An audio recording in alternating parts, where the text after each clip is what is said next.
Lo primero que debemos señalar respecto de este tema de la ley 20.940, ¿cierto? Es que esta es una ley que se incorporó al Código del Trabajo, en donde se establecieron nuevas reglas relativas al derecho a información que tienen las organizaciones sindicales y que estas mismas están contenidas en los artículos 315 a la 319. Cuando hablamos de derecho a información, es importante no confundir, ¿cierto?, con el tema del derecho a la información que existe, ¿cierto?, en la normativa general, que da cuenta de que cualquier ciudadano de la República puede pedir información, ¿cierto?, que sea pública a una organización del Estado, ¿ya? Acá lo que nosotros vamos a revisar y vamos a ver dice relación con el derecho a la información que tienen las organizaciones sindicales dentro de un proceso de negociación colectiva o bien dentro de una anualidad dependiendo del tamaño que tenga cada una de estas organizaciones. Dependiendo de ello, ¿cierto? Va a depender el derecho que le asiste a la organización sindical para exigir al empleador eh, cierta información relevante. Respecto, ¿cierto?, del derecho a información que tienen las organizaciones sindicales y la obligación de entregar esa información de parte del empleador, debemos siempre tener en consideración el principio de la buena fe. ¿Qué significa el principio de la fe y dónde está consagrado? Bueno, el principio de la buena fe, ¿cierto?, en materia de negociación colectiva, lo encontramos en el artículo 303 del Código del Trabajo y en él se establece como un deber, ¿cierto?, el hecho de que las partes deban negociar de buena fe, cumpliendo con las obligaciones y plazos previstos, sin poner obstáculos que limiten las opciones de entendimiento entre ambas partes, y es por ello que la empresa debe entregar de buena fe tanto la información periódica establecida en la ley, como aquella, ¿cierto?, que las organizaciones sindicales tienen el derecho de solicitar para un proceso de negociación colectiva sin obstaculizar, ¿cierto?, este derecho de manera indebida o ilegal. Entonces, estamos señalando, ¿cierto?, que el paraguas, digamos, el artículo matriz, ¿cierto?, que entrega a las organizaciones sindicales y al empleador la obligación de entregar esta información, es el artículo 303 del Código del Trabajo, que como ya me referí, señala, ¿cierto?, que las partes deben negociar de buena fe, no obstaculizando ni ocultando información. En cuanto a la organización sindical, porque recién veíamos, ¿cierto?, cuál era la obligación un poco del empleador. En cuanto a la organización sindical, esta también, ¿cierto?, tiene ciertas obligaciones. Y esta dice relación que cuando la organización sindical que recibe la información se encuentra obligada a obrar de buena fe. ¿En qué sentido? En el sentido de no poder hacer cierto mal uso de la información que se le entrega o divulgarla a terceros ajeno a la relación laboral. Esa hipótesis, ¿cierto?, que es recogida por el legislador al contemplar la divulgación de información reservada como práctica antisindical o como práctica desleal. Es decir, yo como organización sindical no puedo, por ejemplo, tomar los balances de la empresa y entregárselo a la competencia de mi empleador. No puedo hacer eso. Tampoco puedo, ¿cierto?, divulgarla entre todos los trabajadores, por ejemplo, si pido información relativa a las remuneraciones, que es una de las posibilidades que tienen las organizaciones sindicales dentro del proceso de negociación colectiva. Tampoco podría yo divulgar la información de cuánto gana cada uno de los compañeros con los otros compañeros para efecto que se produzca, ¿cierto?, un problema de convivencia inclusive interna dentro de la propia empresa. Entonces, es el legislador, ¿cierto?, que considera de tanta es la importancia de la buena fe de las partes en las relaciones colectivas de trabajo, esto es en materia de organizaciones sindicales y negociación colectiva, que se eleva, ¿cierto?, a una práctica antisindical o desleal el actuar contrario a la buena fe, tanto de los empleadores, los trabajadores o las organizaciones sindicales. Entonces, acá podríamos decir que el tema de la práctica, ¿cierto?, de la buena fe, no solo le compete al empleador, sino que también a los trabajadores y a la organización sindical. No hay que de perder de vista, ¿cierto?, que las sanciones que tiene una práctica antisindical por el hecho de develar información, ¿cierto?, que es reservada, podría inclusive terminar con la autorización que pueda dar un magistrado en poder despedir a un dirigente sindical que a lo mejor ha entregado información sensible para el empleador y que lo ha hecho de mala fe. Cuando hablamos, ¿cierto?, de este derecho a información de parte de las empresas a las organizaciones sindicales, particularmente nos referimos a 5 artículos del Código del Trabajo, en particular el artículo 315, 316, 317, 318 y 319. ¿Cierto? Que de acuerdo a estas normas citadas, tendremos que la información que debe entregar el empleador a las organizaciones sindicales dependerá necesariamente de la calificación de la empresa. Esto es, si estamos en presencia de una micro, de una pequeña, de una mediana o una gran empresa. Entonces, el Código del Trabajo se ha encargado, ¿cierto?, de calificar a las empresas en función de su tamaño, en función de su número de trabajadores. Entonces, la información, por ejemplo, periódica que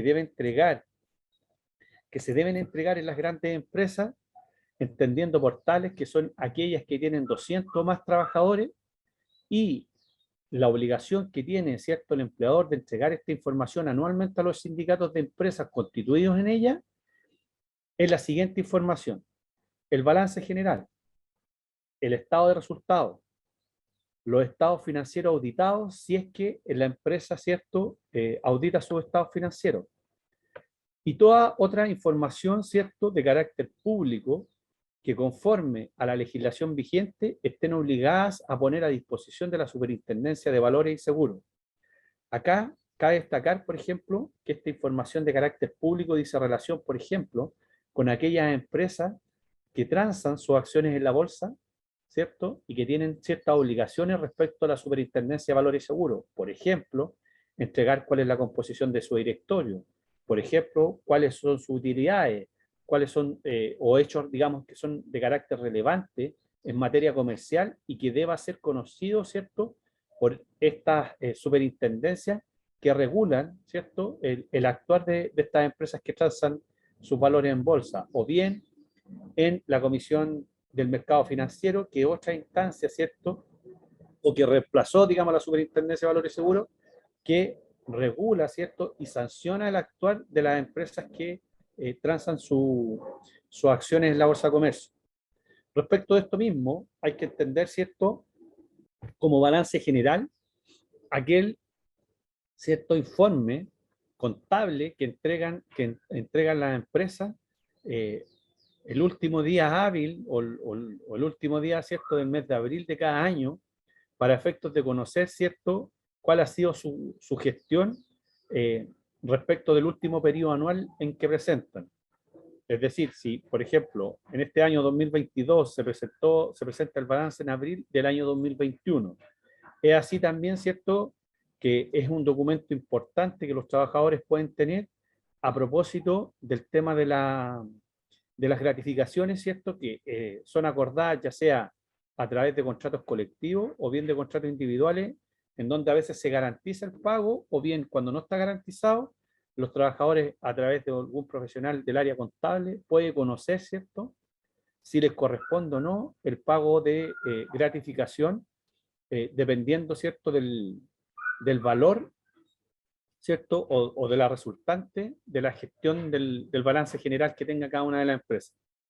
Los estados resultados también hablan, ¿cierto?, de la gestión que realiza la empresa durante un año contable, y los estados financieros auditados son aquella certificación que hacen empresas que están, ¿cierto?, autorizadas para certificar estados financieros, es decir, balances y estados de resultados, que le entregan, ¿cierto?, legitimidad a que el actuar o lo que informa, ¿cierto?, la empresa declarante está correcto y está pegado, ¿cierto?, a la legislación.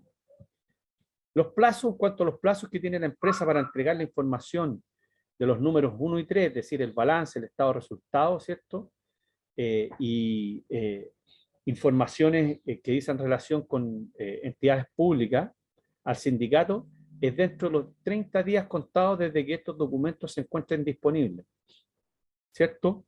Es decir, si la empresa entrega o hace su declaración el día 30 de abril, a más tardar el día 30 de mayo, ¿cierto?, debiera entregar esos antecedentes a la organización sindical para que estos tomen conocimiento respecto de cuál es la situación contable de la empresa.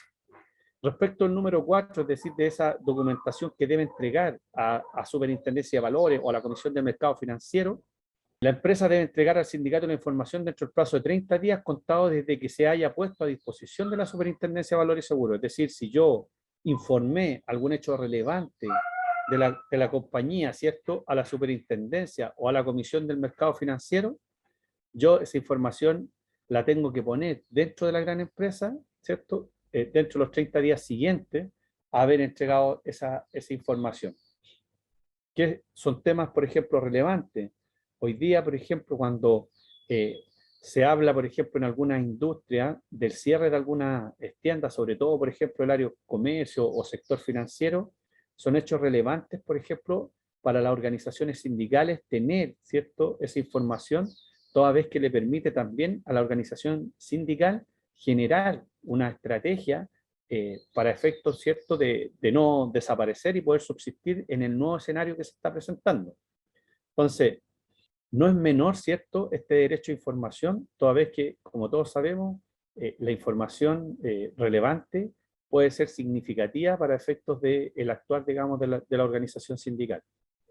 Entonces, además de lo que acabamos de señalar, cuando en la empresa se constituyen nuevos sindicatos, es decir, cuando el sindicato no está constituido, se establece, ¿cierto?, que la información antes detallada, es decir, la obligación que tiene de los 30 días, debe ser entregada dentro del plazo de 30 días contado a partir de la comunicación señalada en el inciso primero del artículo 225 del Código del Trabajo, es decir, a partir de que la organización sindical comunica, ¿cierto?, notifica al empleador de la creación de una nueva organización sindical, el empleador tiene 30 días de plazo, ¿cierto?, a partir de esa comunicación para entregar esta información que es obligatoria durante, ¿cierto?, información obligatoria que debe entregar la empresa durante el año, digamos, normal, sin necesidad de negociación colectiva. Entonces, el inciso primero del artículo 225 establece la obligación del directorio sindical de comunicar, ¿cierto?, por escrito a la administración de la empresa la celebración de la Asamblea de Constitución y la nómina del directorio y quienes dentro de él gozan de fuero, dentro de los 3 días hábiles laborales siguientes a la celebración de dicha asamblea. Entonces, a partir de esa comunicación que tienen la organización sindical, ¿cierto?, el empleador, nace la obligación del empleador dentro de los 30 días de poner, ¿cierto?, en conocimiento a esta nueva organización de la información que es obligación que entregue dentro del año, de la información periódica que debe entregar dentro del año. Entonces, ya abordamos, ya señalamos, ¿cierto?, y analizamos la información periódica que se debe entregar en la gran empresa y establecimos, ¿cierto?, que la gran empresa debe ser considerada toda aquella empresa, ¿cierto?, o organización que tiene más de 200 trabajadores o que cuenta con más de 200 trabajadores en su planilla mensual. Ahora bien, hecho ese análisis, corresponde hoy día que, o sea, ahora que veamos la información periódica que debe entregar la empresa en las micro, pequeñas y medianas empresas, es decir, le da un tratamiento igualitario a la microempresa, a la pequeña y a la mediana empresa. Para todos los efectos legales, de acuerdo al Código del Trabajo, insisto en esto porque hay otros cuerpos legales que clasifican a las empresas no de acuerdo, digamos, al número de trabajadores, sino que a su facturación, ¿ya? Pero acá digamos, en el derecho de información, solo está asociado, ¿cierto?, el tratamiento en función del número de trabajadores. Entonces, en la micro, pequeña y mediana empresa, es decir, aquellas organizaciones que tienen entre 1 y 199 trabajadores, deben entregar anualmente a los sindicatos de empresas constituidos en ellas la información sobre sus ingresos y egresos que de acuerdo al régimen tributario se encuentren acogidas. Es decir, declaren ante el Servicio de Impuestos Internos para efectos del impuesto a la renta. Hay algunas organizaciones sindicales, o sea, perdón, algunas empresas que tienen un tratamiento contable diferenciado del resto de la gente. Por ejemplo, aquellas actividades de transporte, ¿cierto?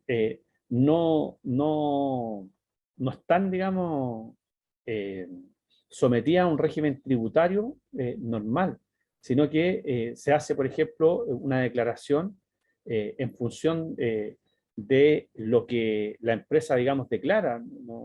No existe, digamos, una documentación que deban llevar, digamos, para efectos de acreditar contablemente lo que ganaron, cuánto compraron, cuánto vendieron. Lo mismo pasa con otras actividades agroindustriales en algunos casos y en la gente que se dedica, por ejemplo, a la venta, por ejemplo, en ferias libres, que tampoco tiene obligación de llevar, digamos, una contabilidad, digamos, más compleja, sino que se someten a un régimen tributario que lo declaran ellos y no requiere respaldo. Por eso es una información, digamos, relevante saber cuál es la información que deben entregar en la pequeña y mediana empresa, porque si lo llevamos, digamos, a la práctica, en la microempresa es más complejo y es más difícil, ¿cierto?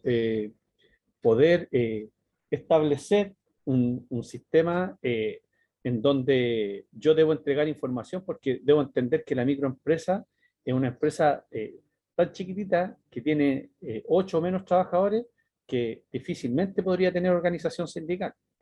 Entonces, o se hace complejo, digamos. Bueno, para todas aquellas industrias, ¿cierto?, que están clasificadas como micro, pequeña y mediana empresa, el plazo de la entrega de la información es de los 30 días siguientes a la declaración anual de impuestos. Como señalamos, ¿cierto?, la declaración anual de impuestos se genera, ¿cierto?, eh, una vez que se ha hecho la declaración ante el Servicio de Impuestos Internos. Entonces, generalmente esas fechas coinciden con el mes de abril de cada año. A veces ¿cuánto se llama? Se atrasa los primeros días del mes de mayo, pero debemos entender de que esa es la fecha. Ahora, hay empresas que no esperan el mes de abril para declarar, sino que lo hacen, digamos, con anterioridad, ¿cierto?, al, a la fecha que les corresponde. Entonces, esta obligación parte desde que se hace, digamos, la declaración respectiva. Ahora bien, acabamos, ¿cierto?, de señalar cuál era la obligación que tienen las empresas, ¿cierto?, que tienen menos de 199 trabajadores para efectos de entregar información periódica. Pero también existe, ¿cierto?, dentro de esta normativa o dentro de este derecho a la información, que aquellas, ¿cierto?, empresas o que son grandes y medianas empresas deban entregar información por cargo y funciones. ¿Qué quiere decir eso? El legislador, ¿cierto?, ha establecido que en las grandes empresas, esto es, en aquellas que tienen 200 más trabajadores, los sindicatos de empresas constituidos en ellas pueden, una vez al año, en cada año calendario, solicitar se les proporcione información sobre las remuneraciones asignadas a trabajadores de los diversos cargos o funciones de la empresa que se encuentran contenidas en el registro, ¿cierto?, que se refiere el numeral número 6 del artículo 154 del Código del Trabajo. ¿Qué quiere decir eso? En aquellas, ¿cierto?, empresas en donde existen 200 o más trabajadores, la ley ha obligado, ¿cierto?, a estas empresas a que hagan un perfil de cargo dentro de su reglamento interno de orden, higiene y seguridad. Entonces, conectado, ¿cierto?, con esa obligación del 154, esta ley, ¿cierto?, le entrega a los sindicatos de empresas, ¿cierto?, la posibilidad de poder solicitar la información sobre remuneraciones asignadas a trabajadores de diversos cargos o funciones. Cuando me refiero a solicitar, ¿cierto?, información sobre remuneraciones, me estoy, ¿cierto?, circunscribiendo a cargos o funciones, no a que yo puedo pedir, por ejemplo, cuánto gana Juanito Pérez, ¿cierto? Me estoy diciendo, por ejemplo, que yo puedo pedir cuánto es la remuneración o la información de remuneración, por ejemplo, de cuánto gana un vendedor, de cuánto gana, por ejemplo, eh, un trabajador que se dedique a la hora administrativa, una secretaria, un junior, un gerente, si es que está, digamos, en la organización sindical afiliado. Entonces, es una situación bastante relevante porque, entre otras cosas, la organización sindical puede, a partir de ello, establecer, ¿cierto?, si dentro de la organización existe o se cumple esta premisa que a igual función, ¿cierto?, igual remuneración. No solo para efectos de poder establecer si es que existe, digamos, una brecha de género, sino también para saber si, por ejemplo, dos trabajadores de una misma empresa, de una misma organización, perciben la misma remuneración por el mismo trabajo. Situación, digamos, que es relevante a la hora, por ejemplo, de establecer un proyecto de negociación colectiva. Es buscar, por ejemplo, de que existan, que los trabajadores, digamos, tengan una misma remuneración, en función, ¿cierto?, de criterios objetivos para establecer, ¿cierto?, igualdad de condiciones en cada una de las funciones y cargos. Que eso no esté dado, ¿cierto?, por si a alguien le tengo buena o le tengo mala, sino que en función, ¿cierto?, de la labor que desarrolla. Entonces, es así que el artículo 154, número 6 del Código del Trabajo, establece, ¿cierto?, las empresas de 200 más trabajadores tienen la obligación de establecer en el reglamento interno un registro que consigne los diferentes cargos, funciones en la empresa y sus características esenciales. Es decir, acá no estamos hablando de cualquier cosa, estamos hablando de que la empresa, ¿cierto?, con 200 más trabajadores, tiene una obligación de establecer los cargos o funciones que existen en la empresa y cuáles son sus características esenciales, ¿cierto?, o que deben cumplir los trabajadores que los desempeñan. Respecto de la información que debe entregar la empresa cuando él o los sindicatos de empresa se lo solicite, se entrega innominadamente, que era lo que yo les acababa de decir, es decir, sin indicación de los nombres de los trabajadores que ocupan los cargos que en el reglamento interno se indican. El plazo para hacer entrega de esta información es dentro de los 30 días siguientes a la fecha que haya sido requerida. Es decir, la empresa también, ¿cierto?, cuenta con un plazo para la entrega de la información. No es cuando ellos quieran, es dentro del plazo de 30 días una vez que se ha sido solicitada. Obviamente que si la empresa no cumple, el sindicato, ¿cierto?, puede solicitar a través de la inspección del trabajo sea fiscalizada esta situación. En el caso, ¿cierto?, de las empresas medianas, es decir, esto es las que tienen entre 50 y 199 trabajadores, los sindicatos de empresa constituidos en ella solo podrán hacer el requerimiento de información sobre remuneraciones asignadas según los cargos y funciones como información previa, ¿cierto?, a la negociación colectiva. Es decir, dentro de los 90 días, ¿cierto?, anteriores al vencimiento del instrumento colectivo vigente, en caso de existir.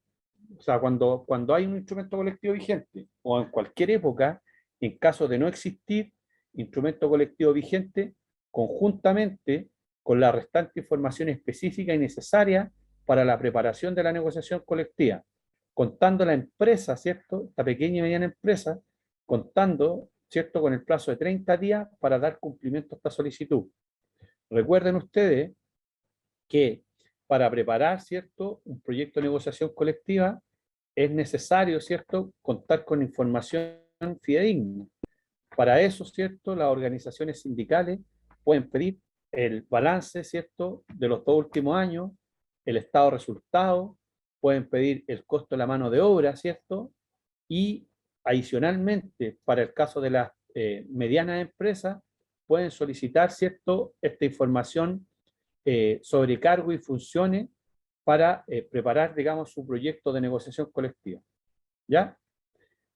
Es así entonces que la empresa se encuentra obligada a entregar la información cuando cuente con 5 o más trabajadores en cada cargo o función, siendo esta una denominación que implica un conjunto, ¿cierto? O un tipo, como por ejemplo gerentes, subgerentes de área, vendedores, en general, no debiendo todos los cargos ser idénticos, sino que permanecer o pertenecer, ¿cierto? Al mismo tipo, ¿ya? Esto es importante, ¿cierto?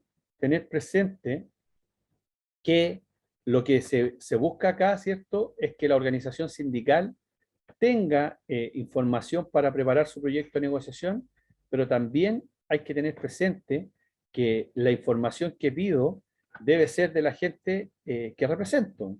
No podría yo, por ejemplo, ir a pedir la información de cuánto gana un gerente si es que el gerente no está, ¿cierto?, sindicalizado. Entonces, debo pedir, ¿cierto?, en función de la gente que represento. Las empresas, ¿cierto?, en este sentido se encuentran obligadas a proporcionar, ¿cierto?, a las organizaciones sindicales que tengan derecho a negociar colectivamente en ellas la información específica y necesaria para preparar sus proyectos de contrato colectivo. Los sindicatos, a su vez, podrán, dentro de los 90 días previos al vencimiento del instrumento colectivo que esté vigente, solicitar a las empresas, según la categorización de esta, la siguiente información. Nuevamente, la ley nos remite, ¿cierto?, a que es importante saber, ¿cierto?, de qué tipo de empresas estamos hablando para indicarnos qué información podemos pedir y qué información no nos corresponde pedir.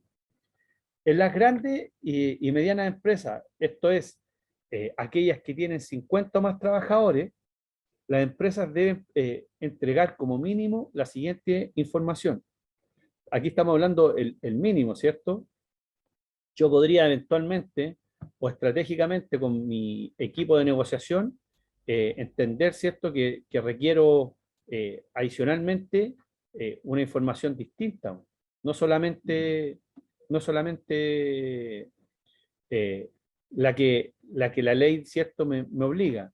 Entonces, como obligación, debe entregar, ¿cierto?, las planillas de remuneraciones pagadas a los trabajadores afiliados al sindicato que la requiere, separadas, ¿cierto?, según los diversos haberes que el trabajador percibe, indicando además el cargo, función del trabajador y la fecha de ingreso a la empresa. Esto es una información súper relevante, toda vez que a través de una planilla, ¿cierto?, Excel, yo voy a saber cuánto el trabajador percibe por sueldo base, cuánto de gratificación, si es diferenciado o no, si la empresa ha decidido pagar el 4,75 o bien el 25%, ¿cierto?, para diferenciar a los trabajadores, para efectos de buscar estrategias, ¿cierto?, al momento de poder hacer la negociación colectiva.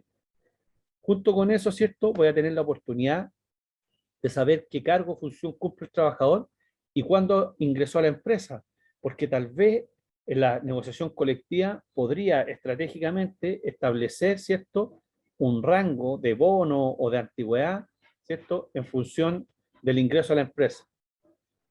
Otra obligación, ¿cierto?, o mínimo que tiene la empresa de entregar es el valor actualizado de todos los beneficios que forman parte del instrumento colectivo. Es decir, si existe un instrumento colectivo vigente y hay beneficios que están pactados en ello, yo le puedo exigir a la empresa que me los entregue a un valor actualizado, es decir, cuánto es lo que perciben hoy día los trabajadores, por ejemplo, por un bono de vacaciones, por un bono de colación, para tener, ¿cierto?, una proyección de cuánto es lo que quiero que crezcan en el periodo siguiente. Otro documento que es muy importante tener a la vista, y la empresa debe entregarlo, es obligación que lo haga, son los costos globales de mano de obra de la empresa de los 2 últimos años. Si existe contrato colectivo vigente cuya duración fuere superior a 2 años, se deben entregar los costos globales de mano de obra de todo el periodo de duración de dicho contrato. Es decir, si el contrato colectivo vigente duró 3 años, la obligación que tiene el empleador es de entregar, ¿cierto?, los costos globales de mano de obra durante los 3 últimos años y no solamente respecto a los 2 últimos. Entonces, toda esta información, ¿cierto?, periódica que establecen los artículos 315 y 318 del Código del Trabajo, en la medida que dicha información no se haya entregado oportunamente, ¿cierto?, a los sindicatos de la empresa. ¿Qué quiere decir eso? Que si la empresa durante el año calendario, ¿cierto?, entregó esta información periódica, obviamente en el proceso de negociación colectiva no requiero pedirla nuevamente porque ya se me ha entregado, ¿cierto?, en la forma en que la ley ha señalado. La información, ¿cierto?, que indica la política futura de inversiones de la empresa, que no tenga, a juicio del empleador, de carácter confidencial. Ahora, aquí nos encontramos con una política, ¿cierto?, de inversiones que el empleador nunca ha entregado, toda vez que siempre, por lo menos en las negociaciones colectivas que a mí me ha tocado estar, el empleador fija, ¿cierto?, el carácter confidencial de las mismas, y ahí no es mucho, ¿cierto?, lo que la organización sindical puede hacer, toda vez que es un derecho, digamos, que le asiste, digamos, al empleador de poder decir de que su política de inversiones es confidencial y punto. En las micro, ¿cierto?, y pequeñas empresas, esto es, empresas de 1 a 49 trabajadores, los sindicatos solo podrán solicitar la siguiente información. Estamos hablando de situaciones, ¿cierto?, que son obligatorias. Pueden solicitar la planilla de remuneraciones pagada a sus socios con el valor actualizado de todos los beneficios que forman parte del instrumento colectivo vigente, los costos globales de mano de obra de la empresa de los 2 últimos años, si existe contrato colectivo vigente, cuya duración fuese superior a 2 años, se deben entregar los costos globales de mano de obra de todo el periodo de duración del contrato colectivo. O sea, nuevamente nos remitimos, ¿cierto?, a la misma obligación que tienen con la gran empresa, con la gran empresa y con la mediana empresa. Entonces, por expresa disposición, ¿cierto?, del artículo 315 del Código del Trabajo, en cuanto a la planilla de remuneraciones, el sindicato titular de este derecho de información debe requerir la autorización de cada uno de los trabajadores afiliados a su organización. Dicha autorización podrá constar de manera expresa en su estatuto, facultando a los dirigentes en ejercicio para realizar tal requerimiento, o bien la autorización debe ser dada por cada uno de los trabajadores expresamente, pues son los trabajadores involucrados los únicos habilitados para autorizar la entrega de sus datos personales. Acá es importante tener presente, ¿cierto?, que la ley, ¿cierto?, estableció que se modificaran los estatutos de las organizaciones sindicales. Una de las razones, ¿cierto?, por las cuales se establecía, ¿cierto?, esta modificación, dice relación con este mandato, ¿cierto?, legal que se entrega a los dirigentes de una organización sindical para que en el periodo de negociación colectiva puedan requerir, ¿cierto?, al empleador datos personales del trabajador. Es decir, este mandato, digamos, legal, está circunscrito a un periodo determinado de tiempo y para el solo efecto de la negociación colectiva. ¿Ya? Porque no debemos olvidar que los datos personales, ¿cierto?, de los trabajadores o de cualquier ciudadano tienen, ¿cierto?, necesariamente las características de confidencialidad que se deben guardar respecto a los mismos, en razón, ¿cierto?, de derechos, ¿cierto?, que se pueden ver vulnerados en función de poder hacerlos públicos.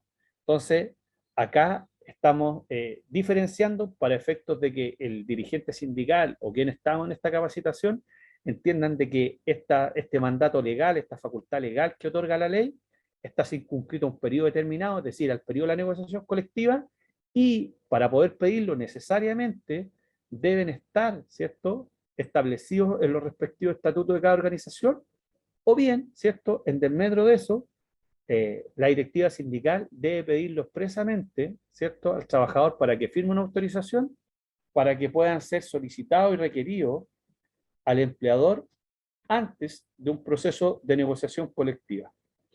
En cuanto, ¿cierto?, a la obligación del empleador de entregar el valor actualizado de todos los beneficios que forman parte del instrumento colectivo vigente, esta información que debe entregar la empresa debe contemplar todos los beneficios establecidos en el instrumento colectivo.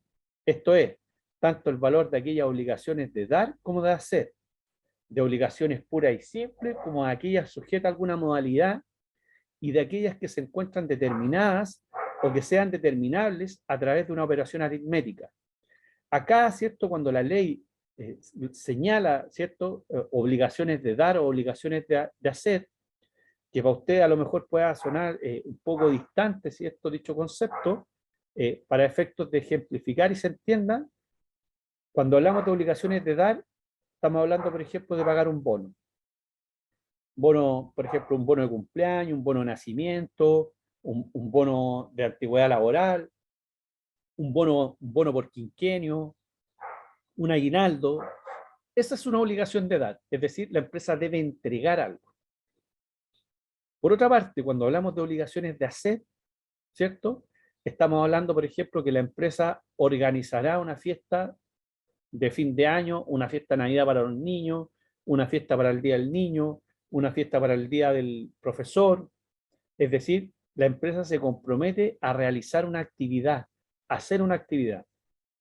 Cuando se señala, por ejemplo, obligaciones puras y simples, es decir, que está determinado, ¿cierto?, en el contrato colectivo, ¿cierto?, que llegada la festividad de 18 de septiembre, 3 días antes se deberá pagar, ¿cierto?, un aguinaldo de 30.000 pesos a cada trabajador, con contrato indefinido o que esté, digamos, laborando en la empresa. Ahí estamos hablando, ¿cierto?, de una obligación pura y simple. Sin embargo, cuando estamos hablando de alguna modalidad sujeta a modalidades, es aquella que se estableció en el Código del Trabajo, que establece, ¿cierto?, que se deben dar ciertas condiciones para que ésta se cumpla. Por ejemplo, la empresa pagará un bono, ¿cierto?, de productividad a cada trabajador si en cada mes, digamos, del año se cumple la meta de venta de 70 millones de pesos. Entonces, estamos hablando que la obligación ahí, ¿cierto?, existe, pero está sujeta a una modalidad. ¿Cuál es la modalidad? El cumplimiento, ¿cierto?, de una meta, en este caso de productividad, que está fijado, digamos, en el contrato colectivo o que se puede fijar mensualmente en función, ¿cierto?, de las facultades de administración que tiene en la empresa y que en definitiva, ¿cierto?, es la que fija los alcances, ¿cierto?, de cada una de las metas que tienen los trabajadores o departamentos en particular.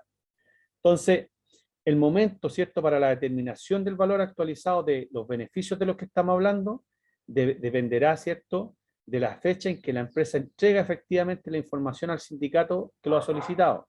Esto es, de acuerdo al significado entregado, ¿cierto?, por la Real Academia Española al término actualizar, indicando que consiste en poner al día datos, normas, precios, rentas, salarios, etc. Es decir, si yo pido la información en el año 2022, la empresa no me podría entregar el valor actualizado al año 2021. Tiene, ¿cierto?, necesariamente que cumplir con la obligación de actualizarlo al año 2022 para efectos, ¿cierto?, de poner al día esos datos y yo como organización sindical los pueda utilizar, ¿cierto?, nuevamente en la conformación, en una estrategia sindical, en un desarrollo de una negociación colectiva. Cuando existe, ¿cierto?, o cuando no existe, perdón, instrumento colectivo vigente, él o las organizaciones sindicales que existan dentro de la empresa pueden realizar el requerimiento de información en cualquier época. Ahí no se requiere, ¿cierto?, de que sea con 90 días de anticipación a la fecha de vencimiento del proyecto de contrato colectivo, o sea, del contrato colectivo vigente o del convenio colectivo vigente. Ahí se puede pedir en cualquier momento.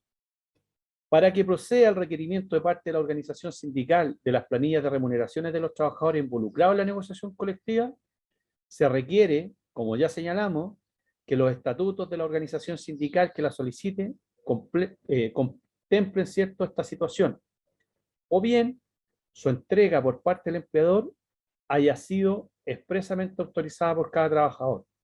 Es decir, la organización o el requerimiento, ¿cierto?, de información por parte de la organización sindical sería inviable si no existiera, ¿cierto?, en los estatutos de la organización sindical este mandato legal que yo les acabo de señalar, o bien si no existe, ¿cierto?, por parte de los trabajadores autorización expresa de cada trabajador. Si no cuentan con ello, obviamente la empresa no va a hacer entrega de esa información y se las va a negar.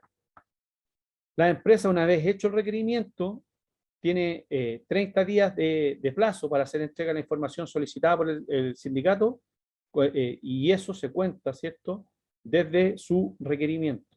Por eso es muy importante, ¿cierto?, que las organizaciones sindicales sepan, ¿cierto?, los derechos que les asisten para efectos de estos requerimientos de información.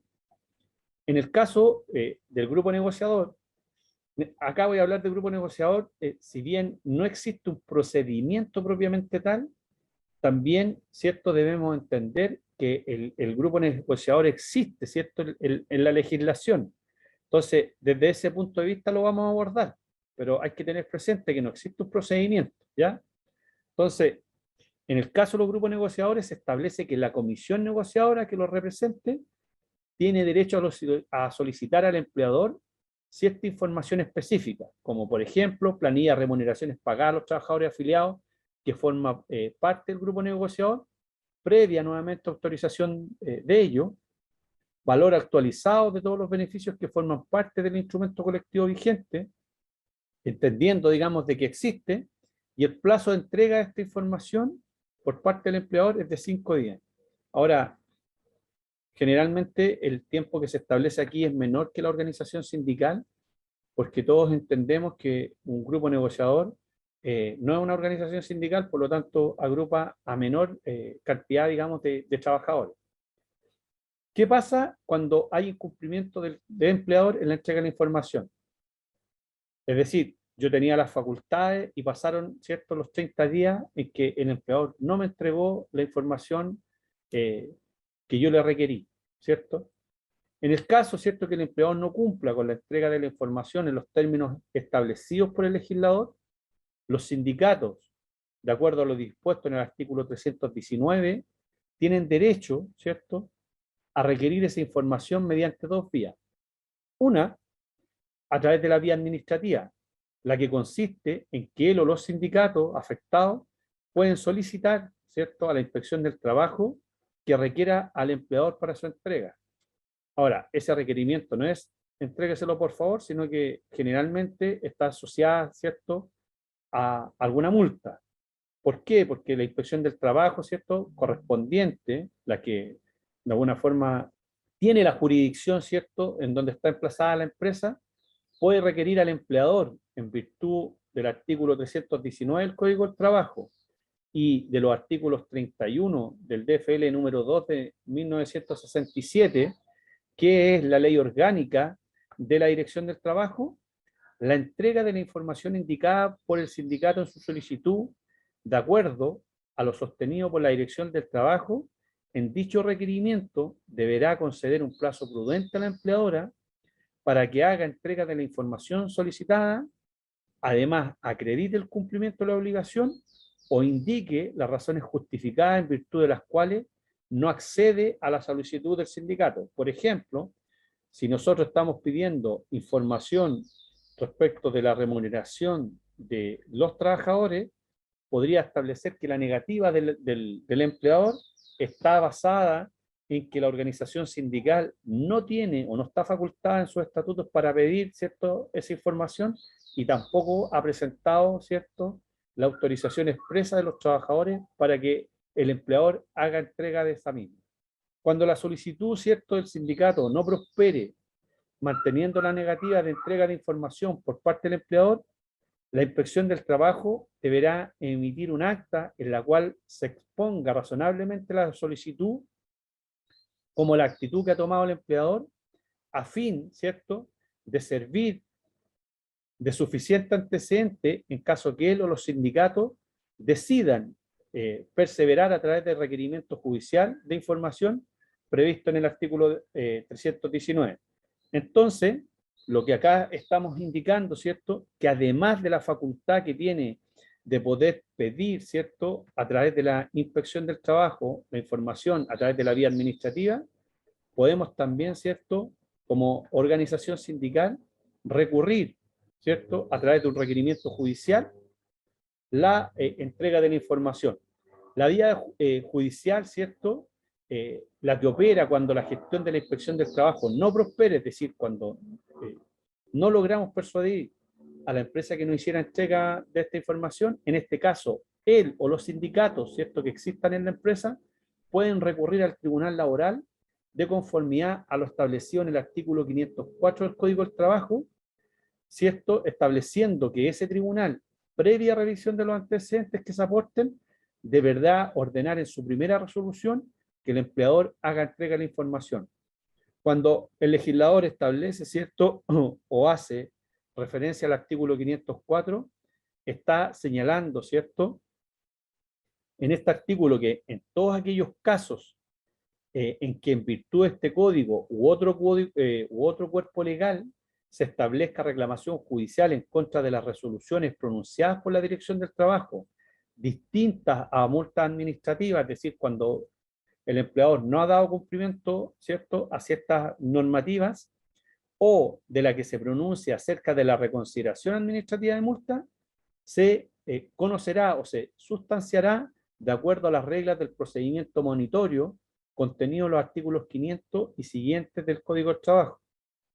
Para un poco refrescar la memoria, el procedimiento monitorio, ¿cierto?, es un procedimiento de carácter concentrado que ven los juzgados laborales cuando, ¿cierto?, existen este tipo de reclamaciones judiciales, o bien cuando el trabajador, reclamando sus derechos, en la cuantía del juicio que establece, no supera los 10 ingresos mínimos mensuales.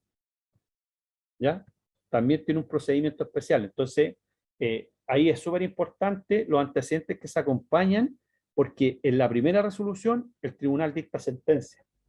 Luego de eso, obviamente, como existe la posibilidad del empleador de poder defenderse, ¿cierto?, de esa situación, existe la posibilidad de reclamar y se establece una única audiencia para que el tribunal, en una audiencia especial, conozca y falle la causa. Entonces, por lo que el procedimiento judicial, ¿cierto?, que se aplicará en estos casos, el monitoreo es el establecido en los artículos 500 y siguientes, que como característica, ¿cierto?, tiene la que le acabo de decir. Finalmente, ¿cierto?, cabe señalar que no obstante el derecho a requerir información por la vía administrativa y judicial que tienen las organizaciones sindicales, la contravención de parte del empleador a este derecho conlleva necesariamente la vulneración de otros derechos de las organizaciones sindicales que exigen, ¿cierto?, otro tipo de tutela.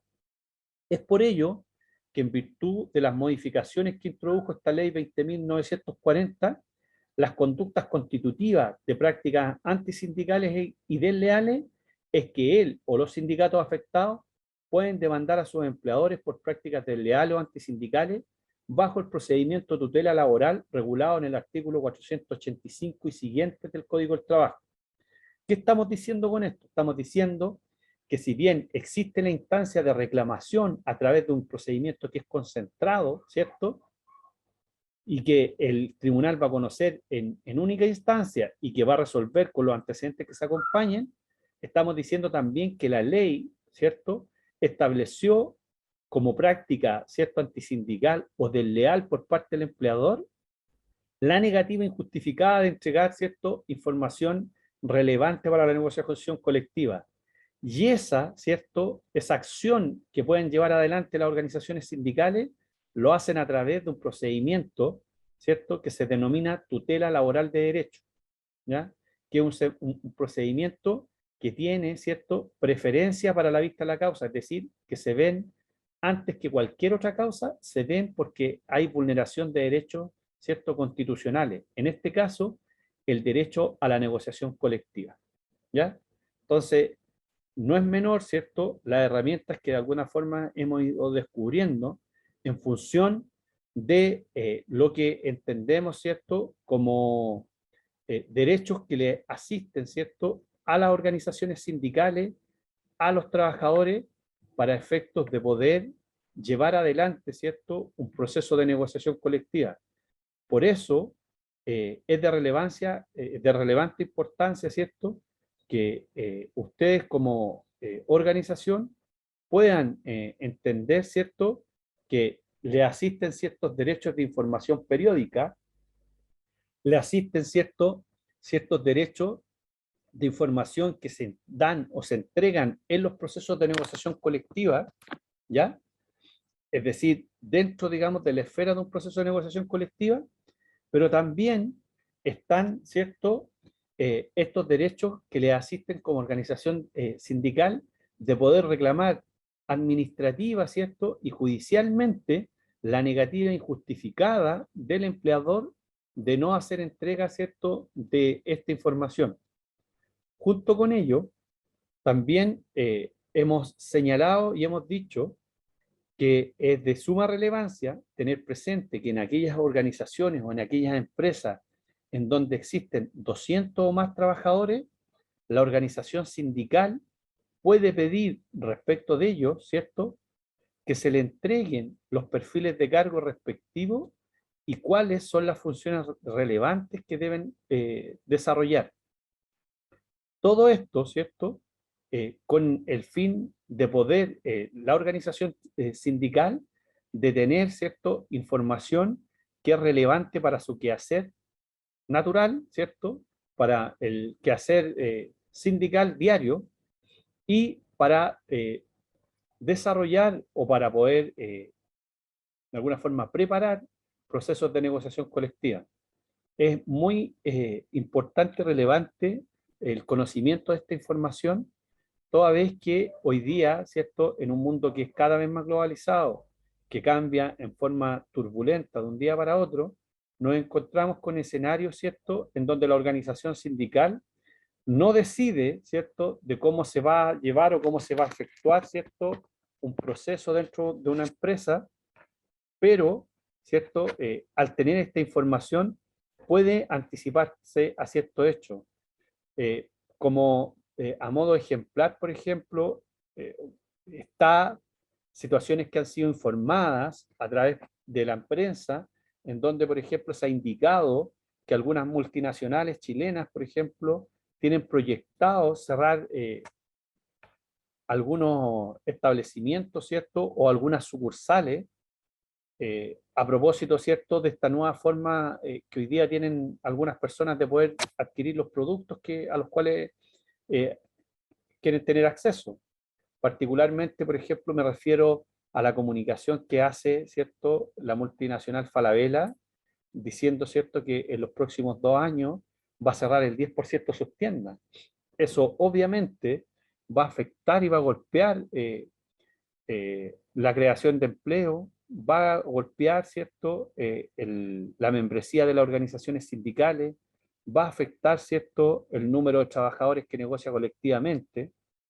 También, por ejemplo, información relevante respecto de supermercados, ¿cierto?, que han dicho que van a abandonar, ¿cierto?, algunos territorios a propósito, ¿cierto?, de lo que nosotros vimos y conocimos, ¿cierto?, en el estallido social, donde fueron muchos supermercados vandalizados, quemados. Esas empresas han decidido, por ejemplo, no volver a instalar su empresa, ¿cierto?, en los terrenos donde funcionaban habitualmente, afectando nuevamente el empleo, afectando, ¿cierto?, la creación de organizaciones sindicales, afectando el número de trabajadores que están sometidos a algún contrato colectivo, a algún convenio colectivo. Es decir, nos estamos enfrentando, ¿cierto?, a una realidad, digamos, distinta. Ayer también se conoció, ¿cierto?, la quiebra de una importante empresa ligada al rubro de la construcción. Todas esas, digamos, de alguna forma, noticias que vamos conociendo y que como líderes sindicales de actividades, ¿cierto?, que desarrollamos, deben ser de alguna forma absorbidas, ¿cierto?, por la organización sindical para desarrollar una estrategia. Y para desarrollar esta estrategia sindical, evidentemente que se requiere, ¿cierto?, esta información, este derecho a información a la cual tiene acceso, ¿cierto?, la organización sindical, a la cual, ¿cierto?, podemos acceder a través de distintos mecanismos, a través de distintas formas. Un poco para que vamos, digamos, conociendo, ¿cierto?, cuáles son los derechos que le asisten y cómo lo podemos hacer. Yo, esta última media hora de clase que nos queda, pensé, ¿cierto?, dejar después de hacer esta presentación para efectos de que podamos de alguna forma conocer, ¿cierto?, preguntas de ustedes, conocer alguna reflexión que ustedes quieran hacer, o bien a propósito de la práctica, ¿cierto?, para que esto no sea solo teoría, ustedes pueden consultar cómo deben hacer ciertas solicitudes o ciertos requerimientos de información ante el empleador para que como organización puedan estar preparados y llevar adelante sus procesos de negociación colectiva. Así que a partir de ahora les entrego la palabra a ustedes para que podamos interactuar, ¿cierto? Y podamos de alguna forma resolver algunos algunas dudas que puedan tener respecto a esta presentación, de cosas que hemos visto o respecto a los requerimientos de información que deben hacer ante su empleador, ya sea en un proceso de negociación colectiva o bien cuando no existe contrato colectivo vigente y tienen el derecho de poder pedirlo en cualquier cierto momento que lo requiera. Así que lo escucho, espero, los invito a participar, ¿cierto? Para que el tema de la clase sea dinámico y ustedes, digamos, podamos interactuar con lo que acabamos de aprender. Sergio, tiene la palabra. Si yo, por ejemplo, nosotros negociamos cada 2 años, siempre le pedimos esta información y el otro día en la clase con Ítalo nos enseñaron a ver los estados de resultado y todo eso. Eh, entre los 2 años, igual yo puedo pedir la información, independiente que tenga negociación o no. Perfecto, Sergio. Lo que me queda preguntarte, ¿cuántos trabajadores tiene tu empresa? 1500. Ya. Como tiene 1500, lo primero que yo debo entender es que existe una obligación de información periódica por parte de la empresa. Es decir, la empresa necesariamente una vez al año debe entregarle, ¿cierto? Por el tamaño de su empresa, debe entregarle los balances, los estados de resultados, ¿cierto? Y los balances auditados anualmente, digamos, que se consolidan una vez al año. Ese requerimiento de información, ¿cierto? La empresa lo debe entregar sí o sí una vez al año. Ahora, la ley adicionalmente establece que en el periodo de negociación colectiva, con 90 días anteriores a la fecha de vencimiento del contrato colectivo, yo puedo pedir información, ¿cierto?, adicional a la contemplada una vez al año o a la obligación que tiene la empresa una vez al año. Entre ellas, ¿cierto?, está la planilla de remuneraciones, en la medida, ¿cierto?, en que yo tenga dentro de mi estatuto establecido que puedo solicitar eso, porque eso es un mandato de carácter legal, o bien la autorización expresa, ¿cierto?, de los trabajadores para efectos de poder solicitarlo, ¿ya? Junto con ello, puedo pedir los costos globales de mano de obra, ¿ya?, que son para el periodo de negociación, y puedo pedir las políticas de inversiones, ¿cierto?, que tiene la empresa que, como señalé yo, generalmente establecen que es de carácter reservada. No sé si contesto tu pregunta, Sergio. Sí, profe, muy claro, clarísimo. Muchas gracias, profesor. Listo, Sergio. Paulina, Claudio, hola, ¿cómo estás? bien, ¿y tú, Paulina? Bien. Mira, yo te quería consultar y no te quise molestar en delante cuando estabas hablando este tema, voy a volver un poquito atrás, sobre qué injerencia tenemos nosotros como sindicato en los beneficios de empresa. ¿Los podemos solicitar, exigir si no cumplen con esto? Porque en la empresa ellos tienen beneficios que están estipulados. Bueno, debido a la pandemia, como estas fiestas de fin de año, fiestas del Día del Consultor o regalos que ellos tienen estipulados, no lo entregan, no los hacen y no lo entregan, y si lo entregan 2, 3 meses después. Y bueno, los trabajadores a nosotros siempre nos están solicitando, avisando o pidiendo estos regalos. Nosotros se los solicitamos a la empresa, pero la empresa en realidad hace como oídos sordos y lo entregan cuando les da la gana. Incluso antes entregaban un regalo, un obsequio por el día del cumpleaños, tampoco, pero están estipulados en sus beneficios. ¿Qué podemos hacer ahí? ¿Podemos solicitarlo? porque no están en el contrato colectivo, pero sí en los beneficios que tienen ellos. Lo entendí clarito, Paulina. Mira, uno debe distinguir dos cosas. Primero, en función de lo que tú me preguntas, ¿cierto? Dice relación con la estructura de beneficios que tiene la empresa, ¿cierto? Fuera del contrato de colectivo, ¿cierto? ¿A eso te hace referencia? Sí, a eso. Ya, perfecto. Tenemos claro, ¿cierto?, que cuando la empresa no cumple el contrato colectivo y como el contrato colectivo tiene mérito ejecutivo, la organización sindical puede demandar a través de un proceso ejecutivo el cumplimiento de esos beneficios, ¿cierto? Para efectos de aclarar, ¿cierto? Ahora bien, cuando existe una estructura de beneficios, ¿cierto?, que es de la empresa y la empresa se lo otorga a todos los trabajadores, ¿cierto? O como está indicado en alguna política, ¿cierto?, de estructura de beneficio o en alguna cartilla, ¿cierto?, de beneficio, yo debo entender que esos beneficios, ¿cierto? Esos beneficios son parte del contrato, ¿cierto?, individual de cada trabajador, porque forman parte de. Recordemos que las remuneraciones, ¿cierto? Las remuneraciones son todos aquellos, ¿cierto?, estipendios en dinero o en especie que entrega la empresa.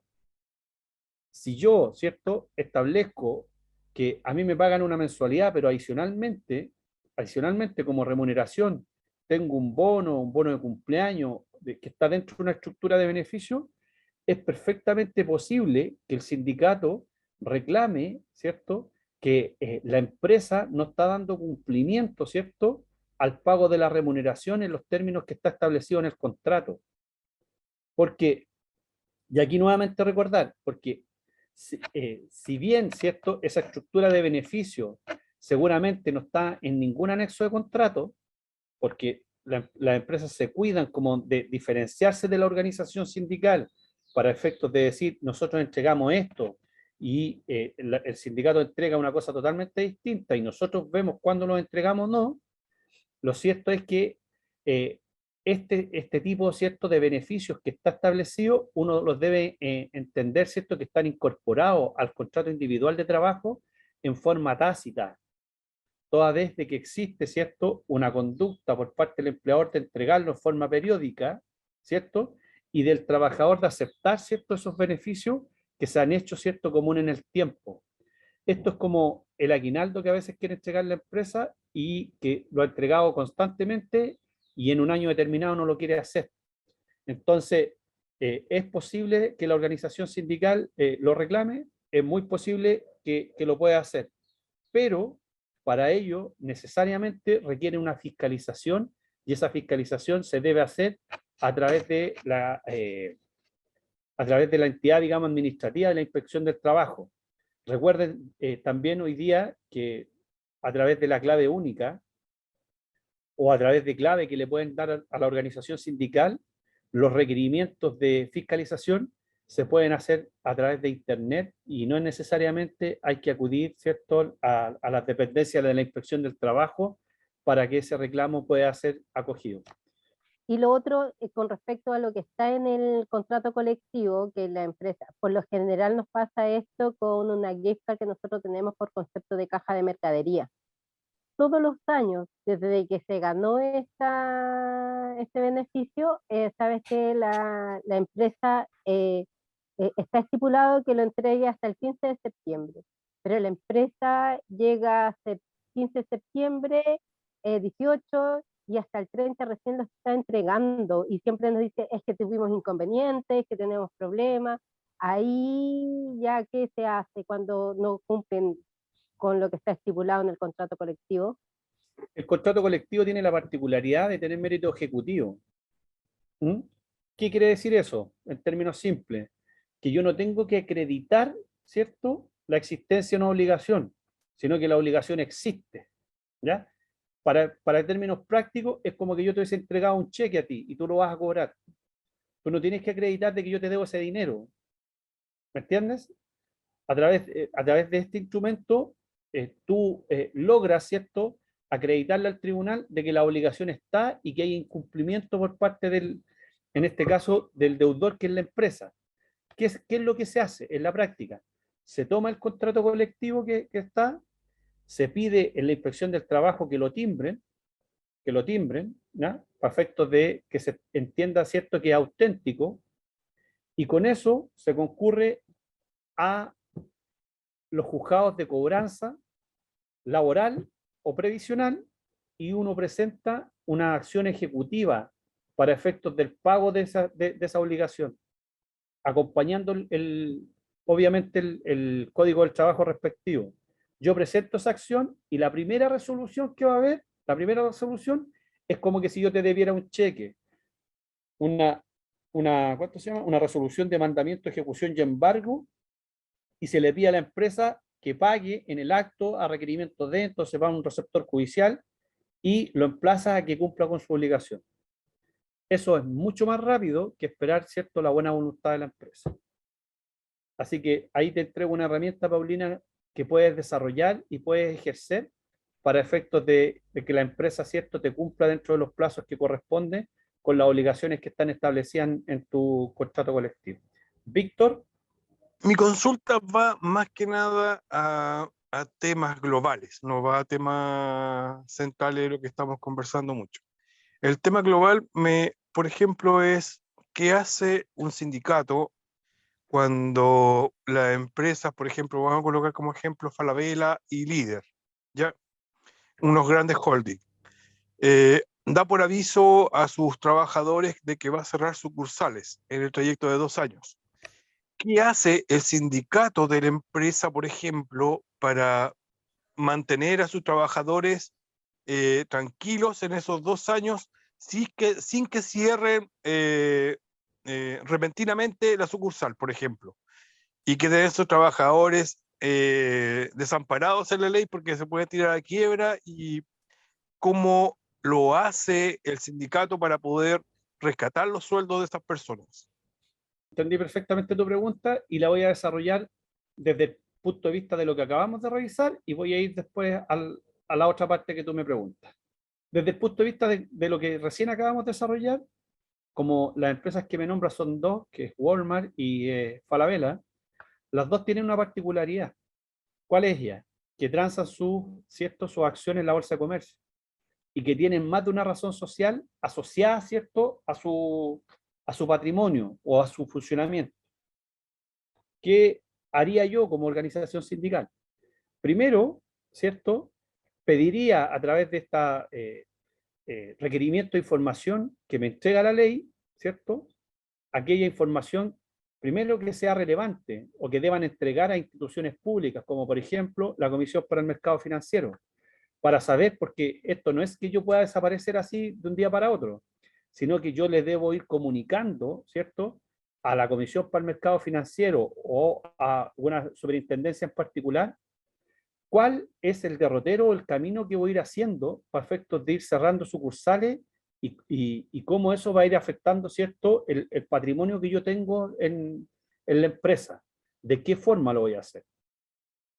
Entonces, yo primeramente solicitaría esa información, la pediría porque es una información relevante, y ahí a lo mejor me voy a ir dando cuenta, ¿cierto? Me voy a ir dando cuenta, ¿cierto?, de cómo la empresa, ¿cierto?, va a ir desarrollando, ¿cierto?, este plan de cierre. Eso es por una parte, para efectos de tener información. Segundo, vería, ¿cierto?, o trataría a través de, como una segunda estrategia de la organización, establecería a través de lo que yo llamo diálogo social, saber, ¿cierto?, cuáles van a ser las sucursales que son afectadas, me reuniría con la empresa y trataría a través de un proceso, ¿cierto?, de reconversión laboral, digo, siempre hablo yo de reciclaje laboral, poder redistribuir, ¿cierto?, a mis compañeros en nuevas labores, ¿cierto?, que se desarrollen. Porque yo entiendo, o quiero entender, ¿cierto?, que en definitiva estas, digamos, decisiones de querer, ¿cierto?, cerrar algunas sucursales tiene que ver con que el comportamiento de los consumidores hoy día no es el mismo que hace 10 años atrás. Entonces, hoy día nos encontramos, por ejemplo, que los hijos nuestros compran las cosas por internet. Se compran zapatos por internet, vestidos por internet, cosa que nosotros no hacíamos. Nosotros venimos, ¿cierto?, de una sociedad en donde las cosas las tenemos que tocar, ver, ¿cierto?, probarlas para que de alguna forma las podamos adquirir. Entonces, esa nueva, ¿cierto? Realidad también te pone en un nuevo sentido de oportunidad.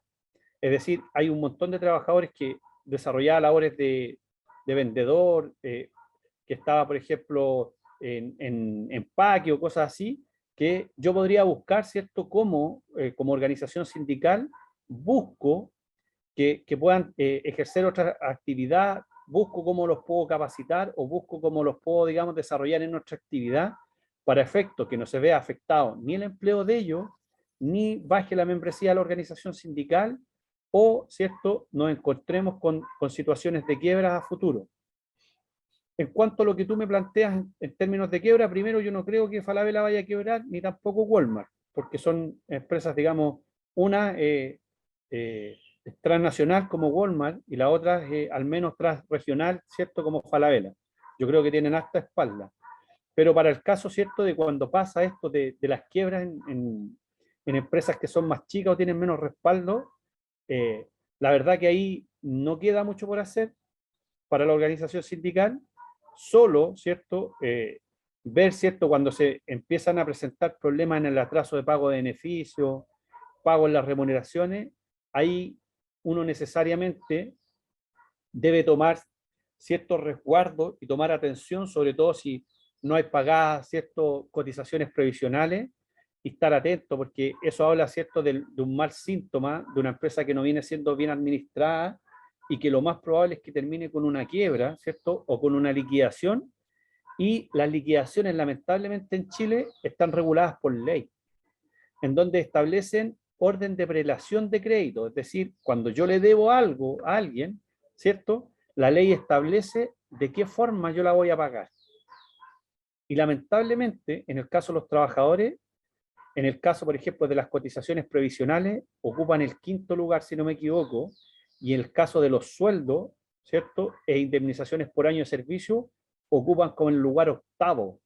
Pero además de eso, se establece, ¿cierto?, un monto máximo a pagar por años de servicio, que es lo que se puede pagar. Entonces, si ustedes se dan cuenta, si la prelación es 5ª y 8ª, para una empresa que ya le está yendo mal, a veces los haberes que tiene esa empresa no alcanzan ni siquiera a llegar al 3er lugar.